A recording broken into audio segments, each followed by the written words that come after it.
Hello, all you active readers out there. Thank you again for joining us this week for our book talks. Um, Real sorry that we skipped last 2 weeks ago, but it was my grandbaby's second birthday, and so Nani had to go to Texas in the middle of an ice storm in Texas. So real glad to be back in New Mexico. The sky's really pretty. It's still kind of chilly, but it's real nice. So tonight we have a lineup of books for you from our fabulous book talkers. And I know you're going to be really sad about this, but I'm not going to do a book talk just because I have not read a young adult book since January. And don't get me wrong, I've read books, but I went on an adult book kick. And so that's okay. And that's something that you should always remember, that as a reader, you don't have to stick with just any one book, any one genre. You can mix it up. So I've been reading some adult mystery thrillers until 3 days ago. Because last week, my favorite series ever that has ever been written in all the works of literature out in the world, this is my favorite. And just in case you didn't know, it's the series of A Court of Thorn and Roses by the wonderful Sarah J. Maas. Well, the fourth book came out last week, and it is A Court of Silver Flames. Look at that monster. It's Katie. You can't see Katie right now, but she's showing the exact same book. We're doing the exact same thing. Super stoked. So I read the series a few years ago, and I need to remind myself of the characters.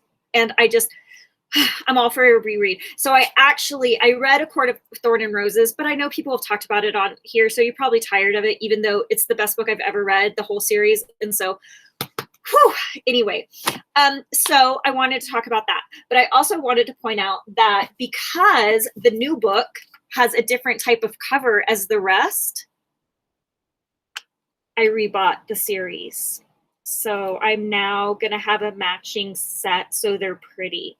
So I will let you know about the book, A Court of Silver Flames, in 2 weeks, because I anticipate I'll have it done in 2 weeks. One thing to keep in mind is Court of Thorn and Roses actually has been republished as an adult book. And so in case you are going to the store and you're like, oh my God, I thought YA books were like $18. Well, this has now been categorized, genred as new adult, and they cost adult prices. They're the big kid prices now. So if you pay full price, it's like $28. But you know what? It's so worth it.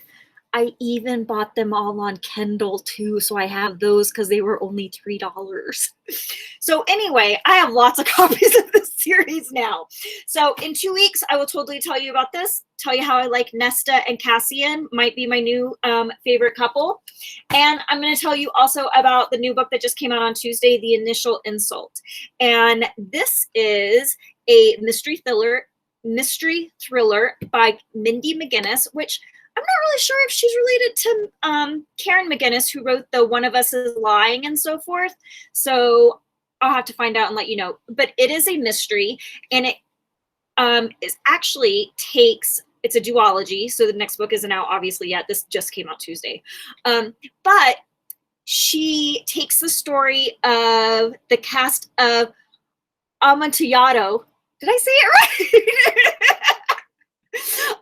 By Edgar Allan Poe. And so it talks about, just in the flyleaf, it says, to pry the truth from Felicity, brick by brick, as she slowly seals her former best friend into a coal chute. Craziness, right? So in 2 weeks, I will give you an update of this, one of the newest thrillers that came out from YA, and of course, the Sarah J. Maas. And so here we go with our first talks tonight. All right, Katie, let's go. Let's go. I'm ready. I feel like, now let it be known, Misty is going to do her talk on A Court of Silver Flames. I will do mine on A Court of Frost and Starlight, which is the sort of baby novella that goes between the series of Court of Thorns and Roses and the newest book, A Court of Silver Flames. Because let's be honest, friends, this is not a baby novel. This is 751 pages. I looked last night because you could kill somebody with this book. But, in case you're new, welcome to Forever Young Adult. We love Sarah J. Maas here in this group. So let it be known, next time, Misty and I will do a little bit of a Sarah J. Maas duet.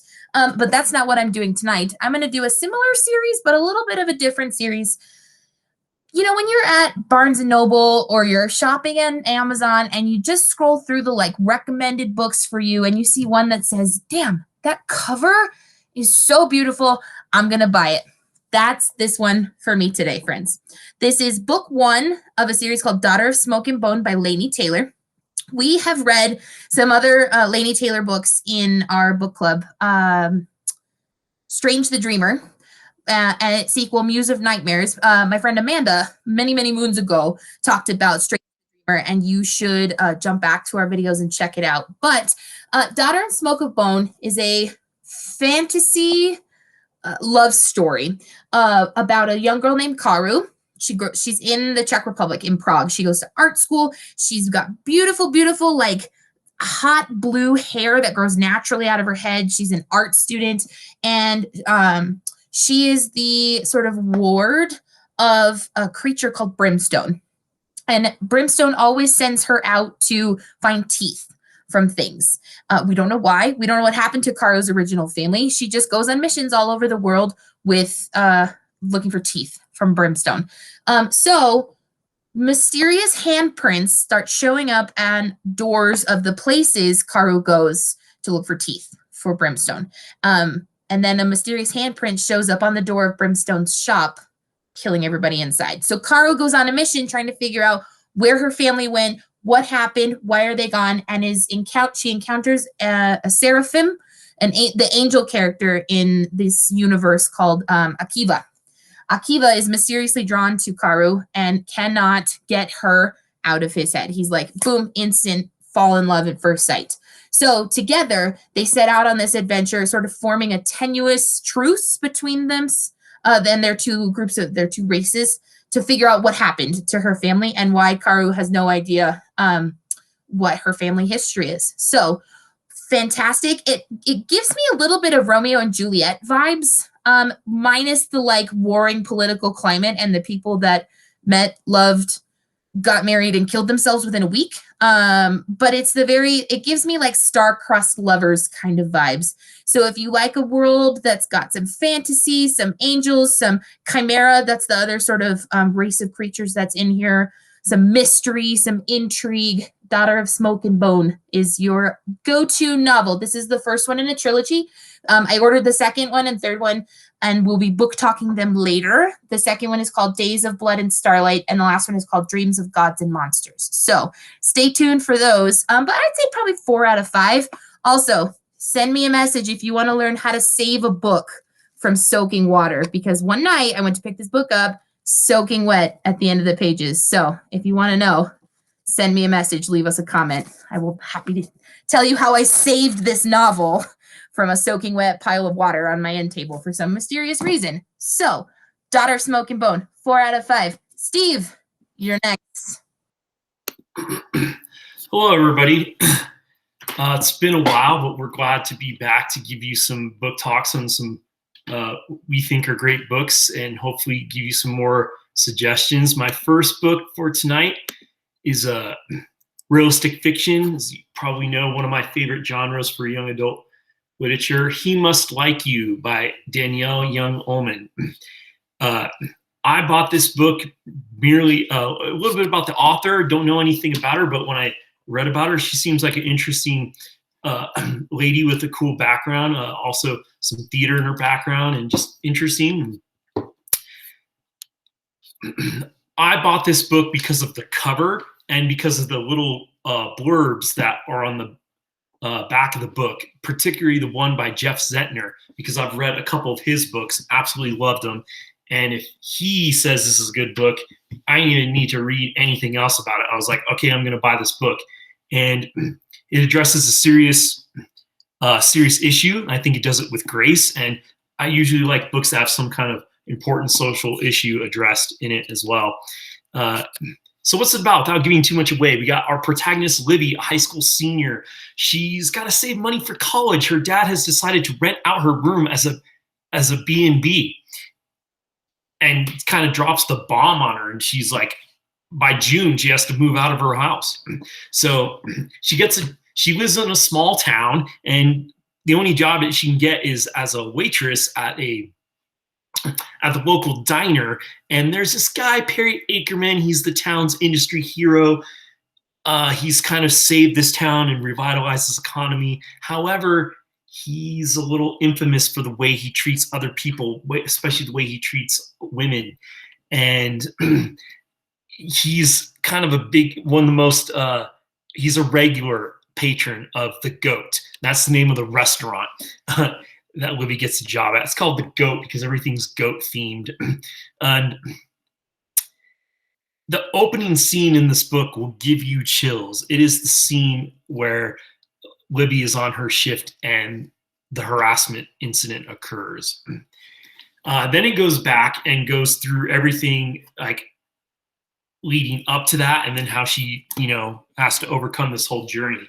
So she has to learn the real meaning of consent, gain courage to fight for what's right, and there's other, subplot, falling in love along the way. I just think, will Libby have the courage to report Ackerman or lose her job and forget about her future dreams of going to college? There's a subplot with her older brother Jack, who quit med school to live in Greece. And there's kind of this unanswered chasm in the family, what's going on with their dad and their financial situation. What about Kyle, the busser? He's 2 years older than Libby, and they spend a confusing night together. And this kind of ties into where Libby is on a quest to really understand what consent means, and can she deal with Ackerman and Kyle while the boy she has a crush on just might turn into something more. Well, this book I thought did an excellent job of dealing with the serious issue, sexual consent. It captures the rage felt by Libby in her journey, revenge, and ultimately the potential we all have to be better people. It handles the issue on both sides very well. I think young men and young women should read this book, and it's got a little bit of humor and drama and love, and it feels authentic, not preachy or anything like that. Just, I think this is an important book to read because it's a central conversation. And there's the cover, payback with a side of fries. Just that right there kind of hooked me. I was like, And look at her expression. She looks like kind of, feisty, and she's a great character. So that's He Must Like You. I'm going to pass it off to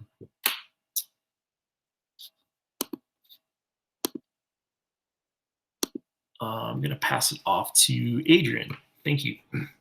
Thank you. Okay, my first book, I have slides. I hope they work. Is Furia by Yamil Syed Mendez. Oh, it says I can't share my screen. So, okay, I will just talk about it and hold it up. It's weird.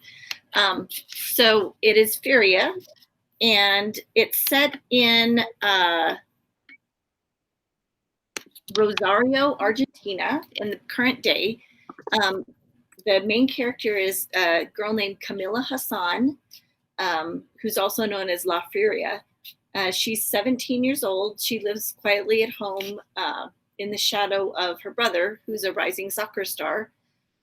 She's also living a double life, though. She plays on a local women's league, but they're very competitive, and she has to do this in secret because her father is very traditional and girls don't play football. So Pablo, her brother, is the only one who knows about her kind of sneaking off and playing soccer. He's also a little scared for her because the dad's a little abusive. The other character in the story is named Diego Ferrari, who's Pablo's best friend, is Camila's first crush, and he's an international soccer star who rose through fame from like the ghetto where they live and plays for an Italian team in Italy, and he comes back and visits them in Argentina. So it's kind of like how they come back and forth, and then they're in a big tournament, Furious team, and they win. So of course, then like her secret's out because she ends up getting interviewed. She's the star. She ends up getting interviewed on TV, and then, you know, her dad threatens to kick her out. She ends up getting, you know, it's all how, I don't want to spoil the ending because it's really good, especially if you love soccer. But she ends up kind of working through her relationship with her father, with her mother, her brother, and then her brother's friend that keeps coming back and kind of visiting, Diego, who seems kind of like a player, but is actually a really nice guy. So anyway, great book. I gave it like a 4.5 out of 5. Just really, really awesome. So now on to Deborah. Thanks, Adrian. I would show you the cover of my book, but I don't think we're presenting today. Oh, bummer, dudes. So I have it on Kindle, so I'll show you next time because the cover is awesome. The name of the book is called Black Sun by Rebecca Roanhorse. And Rebecca Roanhorse was last seen in this book club. I think we did a talk on The Trail of Lightning, which was a book that she published a couple of years ago. Black Sun came out last year. Fun fact, Rebecca Roanhorse lives in northern New Mexico, so she's one of us. Cool. And I found this, it's going to be a really hard book to tell you about, so I'm not going to give you too many details because there is so much going on in this book. She based it, it's a fantasy world based on pre-Columbian time. There are clans, there's magic, there's politics, there's plotting, and there's crows. Why are there always crows? There are crows in this book again. And the characters are every shade of diversity. They are on the LGBTQ scale, and there's even some physical disability thrown in as well. So the main character, I'm not even going to try to pronounce this, but her name is Jala, I believe. She is a teak sailor, and she has an affinity to gods of the water. There's Naranpa, a sun priestess. She's all about the solstice and worshiping the sun and that religion. There's Serapio, who is a Crow clan member. He was blinded as a child by his mother in the first scene of the book, gripping scene where she literally sews his eyes shut so that he can find his way in the inner kingdom to become a priest of the Crow clan. All of this, there's about 3 different stories. They're all converging, no pun intended, at the moment of the solstice or the great convergence of sun and moon. And so that happens in the main city. I found the beginning of this book a little challenging. So I was kind of having trouble figuring, now she's doing this and he's doing this, but it all starts to come together at the end. And at the end, it gets really exciting. And it makes you want to turn the pages, turn the pages, turn the pages. So by the end of it, I could tell that we are definitely setting up for books 2 and 3. This is the first of a trilogy called Between Earth and Sky. And it sort of all leads up to the last 2 chapters.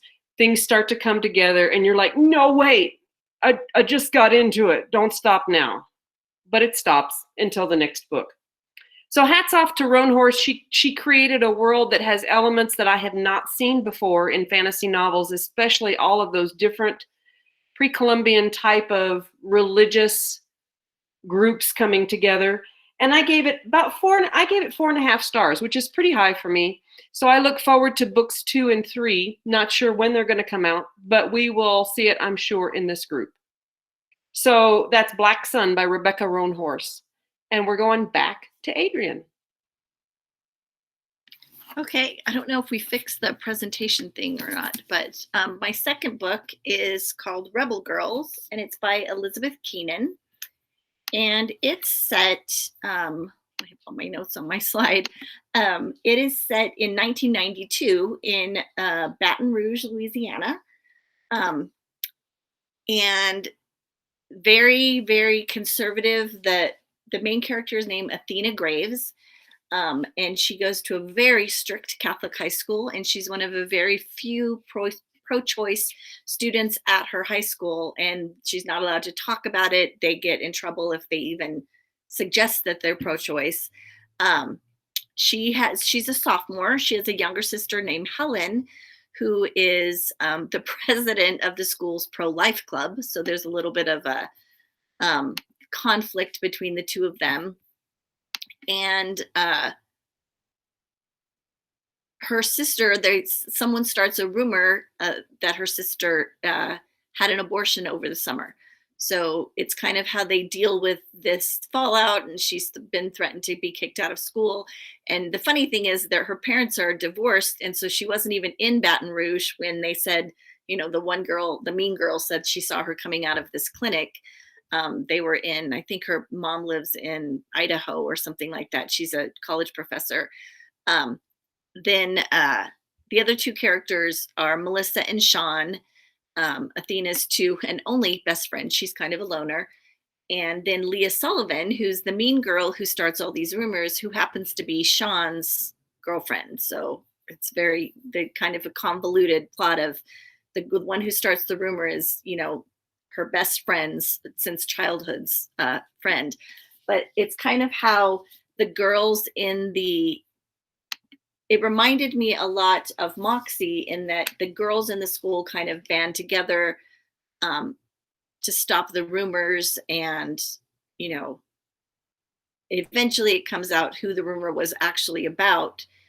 And she's kind of been in hiding this whole time because, of course, you know, she's going to get kicked out of school. So I liked it. I gave it a solid 3 out of 4. I didn't like it as much as Furia, but I did like it. They talked a lot about the Riot Girl movement in music and things like that. So I thought it was very good, very Bible Belt South kind of, even though it was Catholic school, you kind of got that feeling of 90s conservatism. So I really liked it. So Rebel Girls by Elizabeth Keenan. And now I think we are back to Steve.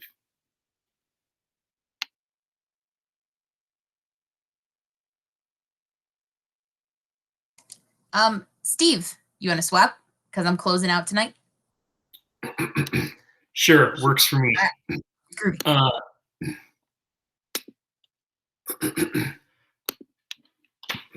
All right.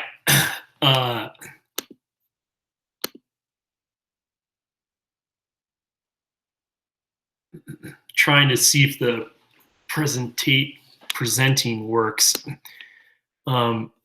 It works, Steve. It works. Great. So sorry about some of those technical issues, y'all, but that my previous book, I just wanted to show you the cover because I didn't really hold it up while I was talking because I all kind of led up to the cover for He Must Like You and Payback with a Side of Fries. That really drew me into it. I'm kind of setting up a pattern here where one book and one graphic novel. This one is Crowded. And I just read this recently and never heard of it, and some friends recommended it. And it's written by Christopher Sabella, and then there's several artists and inkers and colorists, 3 or 4 total that did all the art and coloring for this book. It is published by Image Comics, which is my favorite independent publishing company. They're like the number 3 comic company in the US, you know, outside of the big 2. This is set, you know, in the recent future. We'd say like 10 minutes into our future, and the economy runs on job shares and apps and crowdfunding platforms such as Reaper, which is a crowdfunding platform for assassinations. You could crowdfund and put out a hit on people that you don't like and want to have killed. It's sort of like the next steps of what our social media could lead to. We have an unlikely matchup in this book, Charlie Ellison. She represents the millennial / generation Z new school kind of of social media and young generation in the current society. And she wakes up to find out that there's $1 million campaign on her head. all these people put out a hit for her. And she flips out over it and gets on the Defend app to hire a bodyguard to protect her because all these people are out to kill her. She can't afford an expensive one, so she finds Vita, who is the lowest rated bodyguard on Defend, the girl in the yellow jacket. And then what kind of ensues is sort of a on the run comedic kind of buddy relationship that blossoms between these two women. And because Vita represents the old school generation, she's a little older than Charlie, and she's kind of set in her ways and not all hip to all this inundation of social media and people putting out platforms and stuff like that. It's kind of what's causing all the chaos in the society. This book is just amazing. It's a blend of science fiction, social satire. Like I said, the unlikely pair between Charlie and Vita. I think that's what kind of centered this whole thing for me, that new school versus old school, like witty banter between the two women. This is like a caffeinated dystopian version of Midnight Run. If America had an angry baby and adopted a chihuahua, this would be it. There is a chihuahua in the book that they just name Dog, which is so cute and pretty funny. And what I said, I really enjoyed the banter between these two. There's also, this is the first volume in an ongoing series. So the main arc for this book is Charlie trying to escape everybody out to kill her and pairing up with Vita. But then there's some subplots that begin to develop and some characters that get introduced. I don't think I gave pictures of them, but there's like this other lone assassin girl. And then there's this celebrity assassin guy who he's kind of like the equivalent of like a modern influencer or YouTuber, and gets social media, follows them everywhere. He's the highest rated paid hitman in society. The media is kind of following him around as he's out to get Charlie. And then the other lone assassin character, you don't quite know, what is her role going to be? Is she going to be on whose side is she going to be on? It's just, I give this a 9 out of 10. It's just kind of totally socially relevant to what our world is kind of turning into. Entertaining. The art is fantastic. You'll just get absorbed into it. And that's all I got to say. I'm going to turn it off to Katie because she's going to talk about the last book and then close this up. So go ahead, Katie. Thanks, friend. Thanks for being flexible. We're swapping it up. That's how we do over here in the book club. So my second book and the last book we're going to talk about tonight is a fairy tale retelling, as we know and love. But Disney has recently launched this entire publication line of their classic sort of golden age of Disney movies and stories, and they've turned them into novels, but they've adapted these novels to be different stories. So the one that I read for this week's book talk was Reflection, A Twisted Tale by Elizabeth Lim. And it is a retelling of the story of Mulan. Now, if you should know, and if you don't know, go watch Mulan immediately. But if you don't know the story of Mulan, Fa Mulan is a young girl in China and steals her father's conscription notice to join the army in order to save him because he's elderly and has an injury. She disguises herself as a man and joins the army to defeat the Huns. And then, one thing leads to another. Mulan is hurt. She saves her captain, Li Shang, and then it's discovered that Mulan is a girl. She's shunned at first. And then all of a sudden she's embraced and saves the day, and everybody runs off into the happy ever after singing and dancing. This version of the story says, what if Mulan had to travel to the underworld? So the novel picks up where the movie, where they're fighting the Huns on the mountainside, Mulan causes the avalanche to defeat the Huns so they can get away.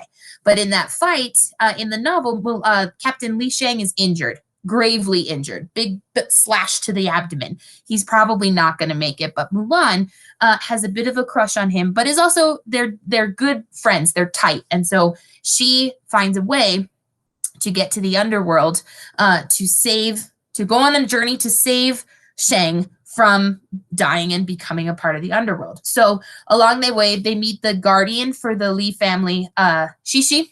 He's a big stone lion, and he's very sort of stuck up and snooty and, all right, I don't know who you are, but I'm going to help you along this way because I'm the guardian of the Lee family. And so they travel through the 100 layers of the underworld in Chinese culture. I believe it's called Diyu. I'd have to look it up to be sure, because I have the book on my new little Kindle right here. But Mulan goes at the behest of King Yama. He is the ruler of the underworld, and says, if you can make it through all 100 floors and find Li Shang and get out before sunrise, I will let you free. So they meet demons along the way. They meet ancestors.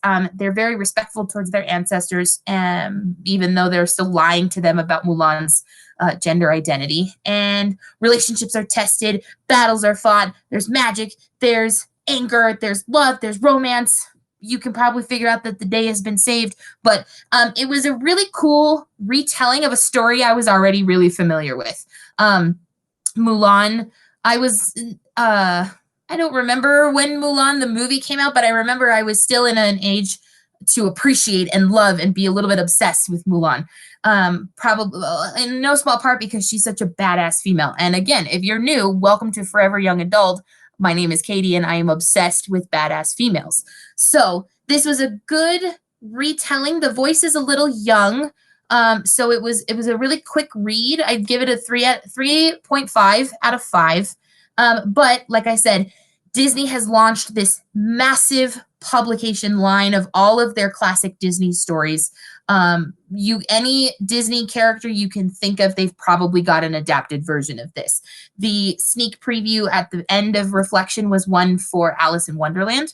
So I'm going to add that to my list of retellings. And that's that. So thanks for coming back. Thanks for sticking with us as we, maneuver through life in our almost 1-year anniversary of Forever Young Adult Book Talks. Check us out on Instagram. We are at 4, the number 4, Ever Young Adult, 4.ever.youngadult. It's a long title, I know. I'll put it in the chat for you before we go, but we post all kinds of things there. Our website is foreveryoungadult.com. Again, the number 4, not the word 4, foreveryoungadult.com. Thanks. As always, we'll see you next time. Have a good reading time. Goodbye. Keep reading. See ya. Bye.